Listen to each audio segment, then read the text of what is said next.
There's no shortage of frustration from CISOs, SOC leaders on the state of SIEMs today. No one really likes the state of their SOC today, right? The exhaust coming out of those things is gonna be crazy over the next couple of years. The average adversary breakout time, 43 minutes or whatever it is this year, according to CrowdStrike, right? If you're taking an hour to index your data, that means you're way behind the eight ball. You can be SIEM agnostic, right? So if you're moving from one to the next every year for whatever reason, the rules do come through. Hey, Colby Derodeff, CEO, co-founder of Abstract Security, and happy to be here at Black Hat, reporting live. I'm Francis Odum. I'm the founder and chief analyst at Software Analyst Cyber Research, where we do a lot of research into a number of different cyber categories, one of them primarily being Security Operations Center, and excited to be here. Yeah, and thanks Francis for joining us. Chris Camacho, co-founder and CEO here at Abstract, and also excited to be here live at Black Hat. My name is Sean. I'll be your moderator today for the panel. Thanks for coming. Thanks for taking your time out, Francis, for this very, very busy Black Hat. So we're recording this live at Black Hat 2025. Lots of bustle on the show floor. And Francis, you recently had an article about security data pipelines. I figured we'd start with that. Would love to sort of get your take on that sector. Love to see, love to hear what you're seeing. And then we'll talk a little bit about, how Abstract kind of fits into that fabric. Yeah, absolutely. I mean, I think broadly speaking, there's no shortage of frustration from CISOs, SOC leaders on the state of SIEMs today. No one really likes the state of their SOC today, right? Whether it's the cost side of things in terms of just the amount of cost they're having to spend on a number of these legacy SIEM providers today, or even just the challenge of the analyst in terms of the alert fatigue, in terms of even what the workflow, what the processes look like for them. And so there's just a lot of challenges within the SOC today, and it's not going anywhere. And it's still one of the conversations today at Black Hat that's still very more prominent. And so companies are looking for solutions.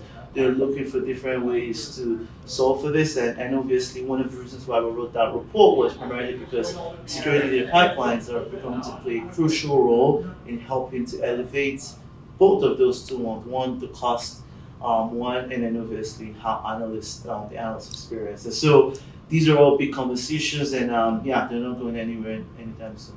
Cool. And Colby, as the founder of Abstract, you saw this coming down the line definitely years ago at this point. Abstract's been around for a minute now. I'm kind of curious, origin story of Abstract. How did this all start? What was the experience that you had that led up to going and taking the company down this direction? Yeah, so I think, it's sort of a culmination of a lot of different experiences over the years. I spent the first 12 years of my career at ArcSight building arguably the world's first dominant SIEM out there, deployed across government, financial institutions, et cetera. So learned a lot about the SIEM use case and SOC operations and all of that. But then later down the line, started looking at how to integrate threat intelligence into kind of the security operations workflow at a company called Anomaly. But where it really kind of started to come together was at the time I spent at Veridon, looking at the breach and attack simulation market. And we would go in and do a lot of evaluations of organizations' SIEM infrastructure and their security operations. We would run live attacks in their environment and see if their controls were actually detecting those attacks. And in most cases, they were not. And it was because of either the wrong data, the data wasn't formatted right, it was in Splunk, but it wasn't in the right format, so the rule didn't detect it.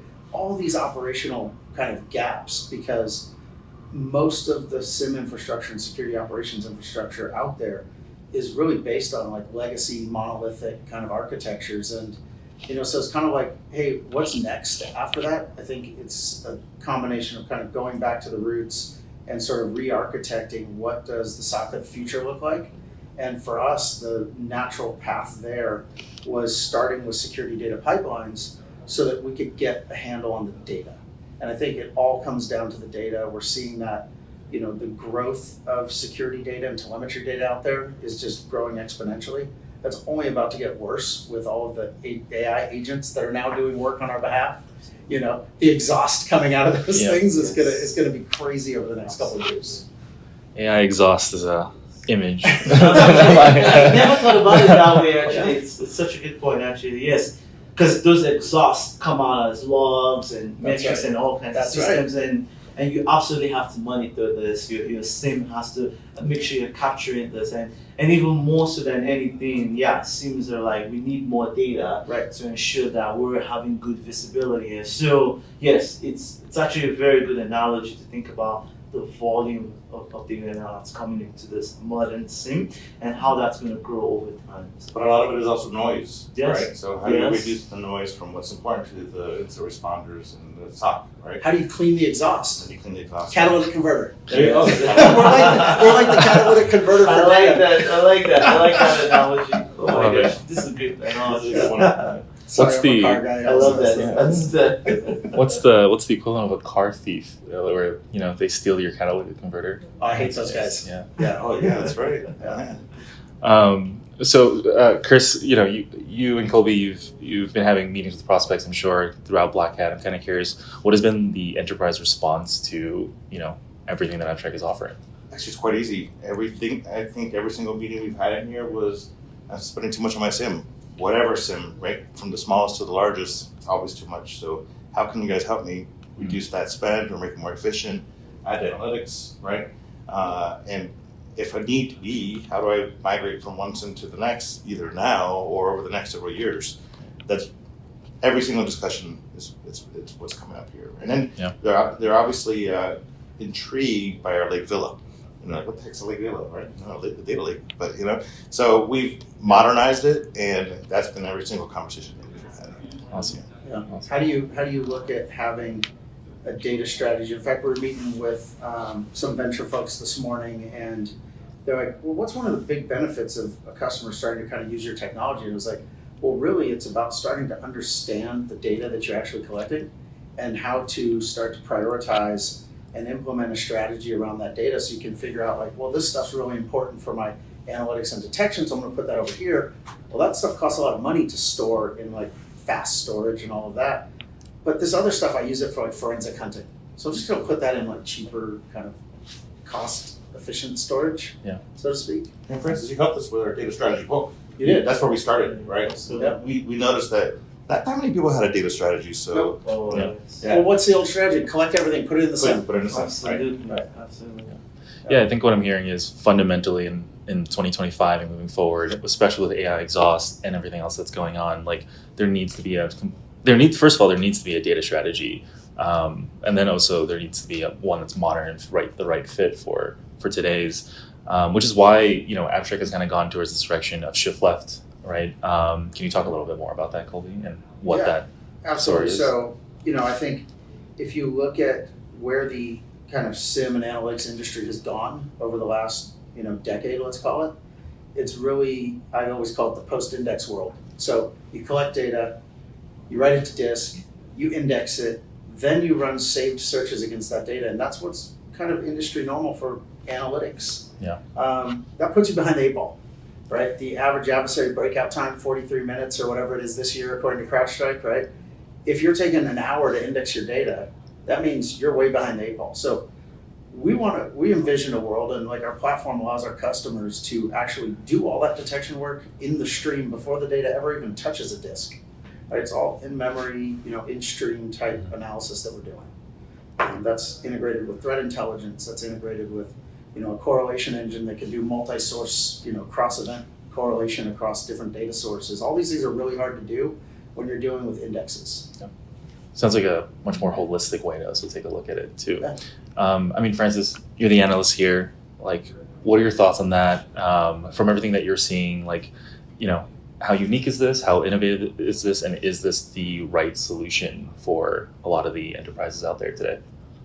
Yeah, obviously, every organization has different needs more broadly, but I think what we could envision as seeing is a lot of the this is the key players that are maybe coming to the market early on. Obviously, they focused heavily on the data in and of itself in terms of the logs, the metrics, and traces, and all of the data you're actually getting from EDR tools and all of your security tools, and obviously helping you pass those index, do a lot of the analysis of it, and then send those to whatever destinations you have, right? Data Lake, SIEM, S3, whatever. But I think increasingly we know whether it's upstream, downstream, everyone has different ways of thinking about it. There's a SOC analyst that needs to spend time looking through those and actually do a lot of the threat hunting, right? And there's still a lot more work required. It's like the security engineer does the first part, and then the second pieces go. And I think historically it's just been more thinking about the engineering of that data.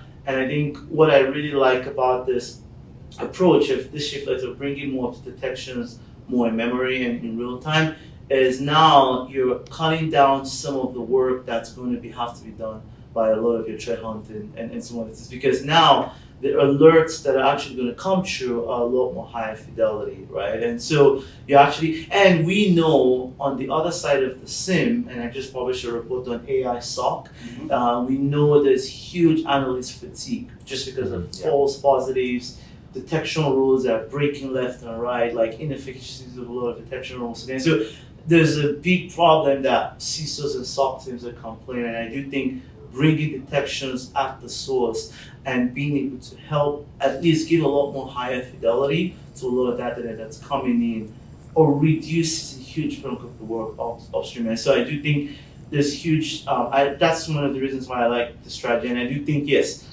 obviously right now, abstract services is like the one that really does bring up where really we hear this the most from abstract and has a very clear defined strategy around how they actually going about approaching this, and yeah, really like the way that you guys have thought about it. Actually, we had a prospect in here earlier that was talking about they're migrating from one large vendor to another large SIEM vendor, and it was going smoothly up until they had to migrate the detection rules, and that everything broke. Right, everything broke. So because they were pruning the data off in different ways and to uniquely make those detection rules work in that other platform. They moved them, they all stopped working. Makes sense. Tell me, maybe shift the audience and people who might be away, in that case, how would you have helped that customer? In another case, like how would you, if you have I think because we own both the data and the detection layer, it allows us to make sure that those things are fully interoperable, right? We collect the data from the source, right, at the edge. Our goal is push the analytics down to the edge, right? Get away from this kind of monolithic sort of legacy architecture, if you will.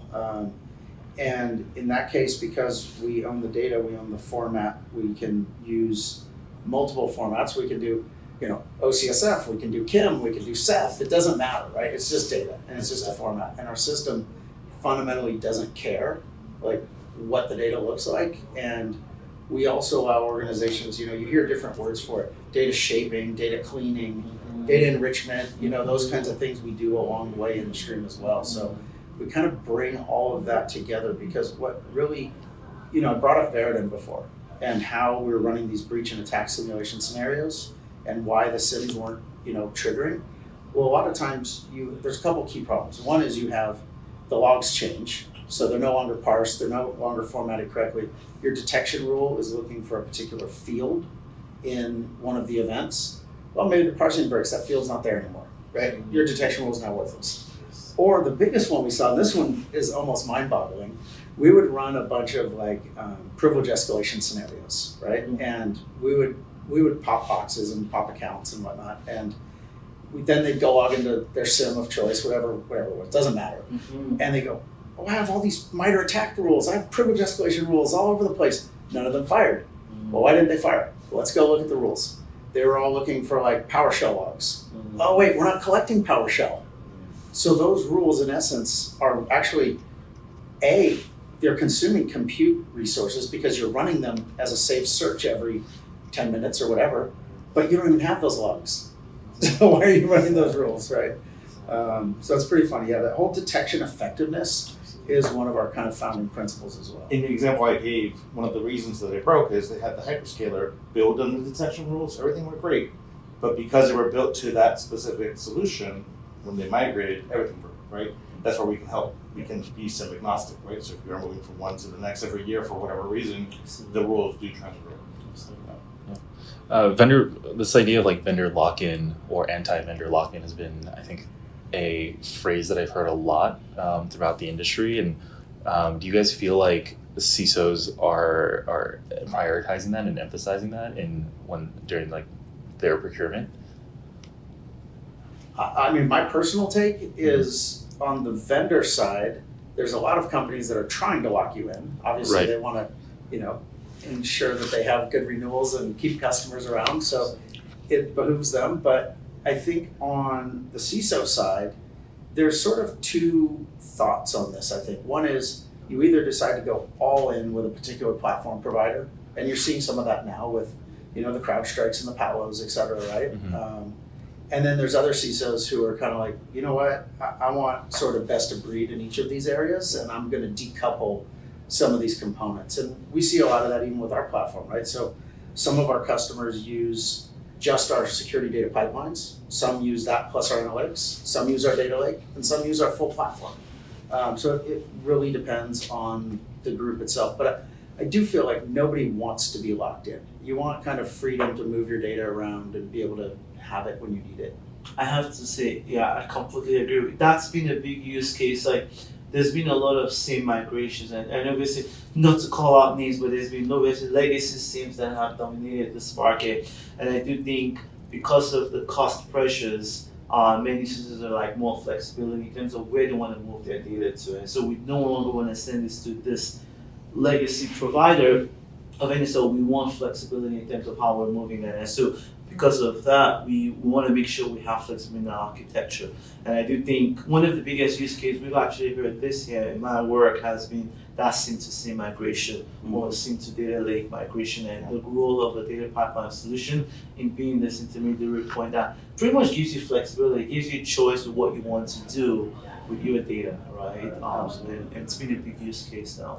Yeah, I mean, we're seeing people get pretty creative with some of the, data lake technologies, and we're putting some stuff over in S3 where we keep like an immutable copy of it, but then we send some to this analytics engine, some over here. So it's getting pretty interesting out there. I like you guys' partnership. I think with SentinelOne, you guys just announced. I do think those are where the industry needs, and I do think partnerships like that are just validating of what's required in this market. So Absolutely, definitely. yeah, it's all. There's a lot of kind of co-opetition, I think, happening in security as well, which is important. I mean, Chris, you meet a lot of our partners. I mean, it's. As you know, it's a super crowded field, right? Yeah. And a lot of us are competing for the same dollars, even though our technology may not be the same. We have to partner and work together. So, and I was talking to a CISO in New York not too long ago. If I took every day of the year and meet a vendor, I still won't have time, right? And so, how am I expected to buy these vendors? So, co-opetition is, where we're at right now. And back to your point about, I think it comes in waves. It comes in waves where one company may choose, a specific vendor to buy everything from them, and then somebody has an incident, and then they get all nervous, and then we have to decouple, or we have to like spread around, right? And so they're like, now I'll go best of breed. That's very true. Then they go there, and they're like, oh, now we have too many vendors, and then they go back to picking a single one. So Did you happen to see some of that at your days at Bank of America? Yeah, well, wherever I was, We're supporting our We'll beep it out. We'll beep organizations. it out. It happens everywhere. Yeah. Going back to that modularity point, right? Colby, when you first told me about Abstract, I know that was really core to the Abstract vision, or the product vision. I'm kind of curious, like, how has the vision for Abstract changed throughout, as you've spoken to more customers? Like, has it been refined over time? Lake Villa is a new name for sort of that lake house or data lake functionality. I'm kind of curious, like, tell us a little bit about, and then Chris too, share a little bit about the journey that it's been. Yeah, I mean, I think it's the interesting thing, I think, is we haven't pivoted the company yet, right? We've had a vision, we know what we want to do, and we've been on that track. I think what's where we've made modifications and slight, adaptations, I would say maybe, to like our overall strategy was really this idea of being able to decouple, right? And that was something in the beginning we were looking at, well, look, let's just go next gen SIEM all in. But then we started realizing that, for a large organization, SIEM migration is a tough challenge. Mm-hmm. And so if we could actually help them by decoupling the logging layer from the SIEM layer, and being kind of the security data pipeline piece for that, that actually allows customers to kind of grow with us as a company. I mean, obviously, we're a startup, right? We're 2.5 years old as a company. Our product's been in market for a while now. We have a bunch of customers, and we're excited about that. But you're betting a big part of your organization on this is the foundation of your SOC, right? And so you want to be with companies that have the same vision, shared vision as you, and and are willing to grow with you and partner. And I think that's something that as we just did our first customer advisory board recently, it was interesting to see the prioritization. So I think that's the key is prioritization. There's so many things that we want to build, right? Yeah. There's spreadsheet after spreadsheet of like, hey, we can build this, right? Hey, we only got so many engineers, right? There's only so much time in the day. And vibe coding is helping, but not all the way there yet, let's say. But so it's all about prioritization and like really partnering with our customers and figuring out what helps them achieve their goals and makes them successful. Yeah. I'd also say that the next gen solution that we built is probably based off what you had in mind in early ArcSight days, right? So as an ArcSight user, let me see if I can do the scenario. So the connectors, right, would probably be our data pipelines now. Yeah. Right? The loggers will probably be our Lake Villa, would you say? Yeah. And then what I used to do, which is now our analytics, was literally take my threads, I'll copy and paste over to a logger to search for something, and that's obviously built in now. So we've definitely refined and made it more next gen. So reduces the SOC team's time to do all this work. Yeah, remember the days of copying around map files and things like crazy. that? What a pain. Cool. We'll do a couple fun ones. All right, since we're in Vegas? Yeah, since we're in Vegas. Since we're in Vegas, big on bets. I'm kind of curious. Francis, we'll start with you. Any big predictions you have for the SIEM market or SecOps or anything in security really? I think obviously hot takes are always spicy, but I mean, there's so many ones, right? To be like, okay, maybe the future is going to be autonomous SOC in terms of like, are we just going to have agents pretty much doing everything? That it's like, what's the role of people? But I don't know. Maybe a hot take of mine is the role of a core SIEM, like in terms of that storage engine.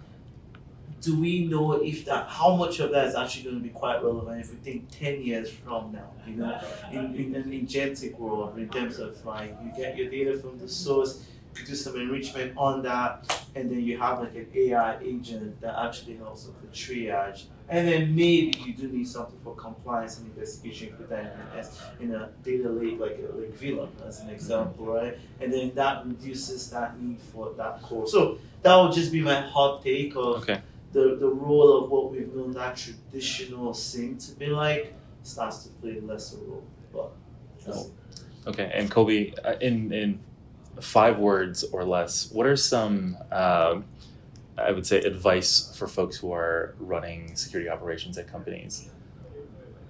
5 words. Wow. You all have to do it, that's by a the way. challenge. You all have to do it, just for the record. That's a tough one.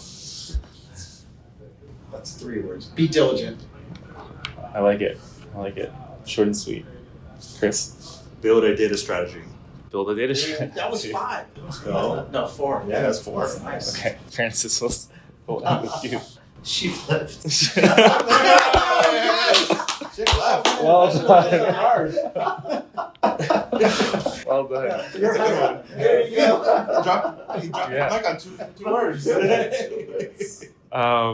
Yeah, I think you have me questionless and speechless. That was perfect. We'll wrap there. Thanks, guys. Awesome. Thanks. Thanks, guys. Cheers. Thank you. Back up. Thank you. 2025. There you go. Yes.